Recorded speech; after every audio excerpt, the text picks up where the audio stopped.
வணக்கம். நம்ம வீடுகளில் இப்போ கூட கல்யாணம் இல்லாட்டி ஏதாவது முக்கியமான ஃபங்க்ஷன் இருந்து பசங்களுக்கு இல்லாட்டி ஆம்பளைங்களுக்கு சூட் எடுக்கணும்னா, அதாவது கோட் சூட் போடணும்னா, நம்ம எல்லாருமே சொல்கிறது ரேமண்ட்ஸில் போய் நல்ல ஒரு சூட் எடுக்கலாம் அப்படின்னு தான். நம்ம எல்லா ஊர்கள்லையுமே ரேமண்ட்ஸோட ஷோரூமை நம்மளால் பார்க்க முடியும். அதனுடைய சேர்மன் மிஸ்டர் விஜய்பத் சின்ஹானியா அவரை பற்றின பதிவு தான் இது. ரொம்ப விழிப்புணர்வாக இருக்கும், கண்டிப்பாக கேளுங்க. இவரை பற்றி சின்னதாக ஒரு குறிப்பு சொல்லிடுறேன், அதுக்கப்புறம் முக்கியமான விஷயத்துக்கு போகலாம். பெரிய செல்வந்தர் வீட்டில் பிறந்தாங்க. 1980 சேர்மன் அண்ட் மேனேஜிங் டைரக்டர் ஆகிட்டாங்க ரேமண்ட்ஸ்க்கு. ரேமண்ட்ஸ் மட்டும் இல்லை, அதுக்கு கீழே நிறைய கம்பெனிஸ் இருக்குது. இவர் ஒரு லைசன்ஸ்ட் பைலட்டும் கூட, அதாவது விமானம் ஓட்ட தெரிஞ்சவர். ஹாட் ஏர் பலூன் ஆக்டிவேட் பண்ணுறதுல உலக சாதனை படைச்சிருக்காங்க. இந்திய அரசாங்கத்தோட பத்மபூஷன் அவார்டு வாங்கியிருக்காங்க டாக்டர் APJ அப்துல் கலாம் ஐயா கையால். ஷெரீஃப் ஆஃப் மும்பை அப்படிங்கிற பதவியிலையும் இருந்திருக்காங்க. அது ஒரு பெரிய கௌரவ பதவி, நம்ம மேயர் பதவி மாதிரின்னு சொல்லிக்கலாம். இவர் அந்த கம்பெனியோட சேர்மன் ஆனதுக்கப்புறம் தான் அந்த கம்பெனிக்கு அசுர வளர்ச்சி. ரேமண்ட்ஸ் த கம்ப்ளீட் மேன் அப்படின்னு டேக்லைன் வச்சவரும் இவர் தான். அவருக்கு 2 பசங்க. அதில் ஒரு பையன் 1996 வெளிநாட்டு ஆப்ரேஷன்ஸ் பார்க்க சொல்லி சிங்கப்பூரில் செட்டில் பண்ணிட்டார். நிறைய பிஸ்னஸ் இருக்குது இல்லைங்களா. அதில் இன்னொரு பையன் கூட தான் அவர் இந்தியாவில் வாழ்ந்துட்டு வந்தார்.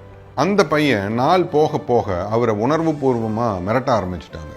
நீ என் கூட தான் இருக்கணும், கடைசி காலத்தில் நான் உன்னை தான் பார்த்துக்குவேன், அப்படி இப்படின்னு நிறைய சொல்லுவாங்க இல்லைங்களா. அந்த மாதிரி மென்டல் டார்ச்சர் கொடுக்க ஆரம்பிச்சிட்டாங்க. தொந்தரவு தாங்க முடியாமல் ஒரு பாயிண்டில் அவருடைய 37% ஷேரை அவர் கூட இருக்கிற பையனுக்கு எழுதி வைக்கிறாரு. கிட்டத்தட்ட 3000-4000 கோடி ரூபா வர்த்துள்ளது. இது கிடைச்ச உடனே அவர் வேலையை காட்ட ஆரம்பிச்சிட்டாரு. அப்பாவை கெட்ட வார்த்தையில் பேசுறது, அவமானப்படுத்துறது, கம்பெனி சேர்மன் போஸ்ட்லேருந்து எடுக்கிறதுன்னு நிறைய அவமானப்படுத்த ஆரம்பிச்சிட்டாங்க. எப்படி வாழ்ந்தவர், எப்படி இருந்திருக்கும். ரேமண்ட்ஸ் த கம்ப்ளீட் மேன் அப்படின்னு அந்த கம்பெனிக்கு பேர் வச்சவர் அவருடைய சுயசரிதை எழுதி அதுக்கு த இன்கம்ப்ளீட் லைஃப் அப்படிங்கிற பேர் வைக்கிற சூழ்நிலைக்கு தள்ளப்பட்டார். அந்த புக்கு ரிலீஸ் ஆனதுக்கப்புறம் நிறைய பேர் வந்து அவர் பேட்டி எடுத்தாங்க. அதில் நிறைய விஷயங்கள் சொன்னார். அதில் குறிப்பாக பெற்றவர்களுக்கு சில அட்வைஸ் சொன்னார். உங்கள் பிள்ளைங்களுக்கு சொத்து எழுதி வையுங்க, ஆனால் எழுதி வைக்கிறதுக்கு முன்னாடி ஒரு தடவைக்கு 10 தடவை யோசிச்சுக்கோங்க. எல்லாருமே மோசமானவங்கன்னு நான் சொல்ல வரல, ஆனால் சில ஈத்தரைகள் இருக்கத்தான் செய்யுது. நாம தான் ரொம்ப ஜாக்கிரதையாக இருக்கணும். இந்த 87 வயசில் சொத்தை எழுதி கொடுத்துட்டு துவண்டு போகாமல் நிற்கிறேன்னா உங்களுக்கு ஒரு உதாரணம் அப்படின்னு சொன்னார். இந்த மாதிரி நிறைய வீடுகளில் நடக்குது. அம்மா அப்பா சொத்தை எழுதி வாங்கிட்டு அவங்கள கண்டும் காணாமையும் விட்டுறது, கெட்ட வார்த்தையில் பேசுறது அப்படின்னு. 2-3 மாதத்துக்கு முன்னாடி கூட நம்ம ஒரு பதிவை போட்டிருந்தோம். என்ன பண்ணுறது, இன்னும் சில பேர் இப்படித்தான் இருக்காங்க. சிறிதளவும் கடும் சொல் இல்லாத வாழ்க்கையை ஒரு மனிதன் வாழ வேண்டும். கடும் சொல் என்பது வாயில் பிசாசை வைத்து வளர்ப்பதைப் போல அது பெற்றவர்களின் மனதில் வேதனையை உண்டாக்குகிறது. நல்ல மனிதர்கள், பெற்றவர்கள் கடும் சொல்லுக்கு பதிலாய் கடும் சொல் சொல்ல மாட்டார்கள்.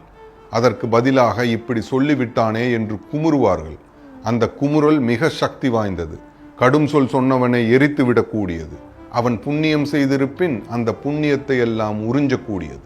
இந்த பதிவிலிருந்து நமக்கு கிடைக்கக்கூடிய மாரல், உண்மை உயிர் நடுங்கி அழுததெனில், உணர்ச்சி வசப்பட்டு கதறியதெனில், பரிதவித்து எழுந்ததெனில் அந்த ரீங்காரம் கேளாமல் போகாது.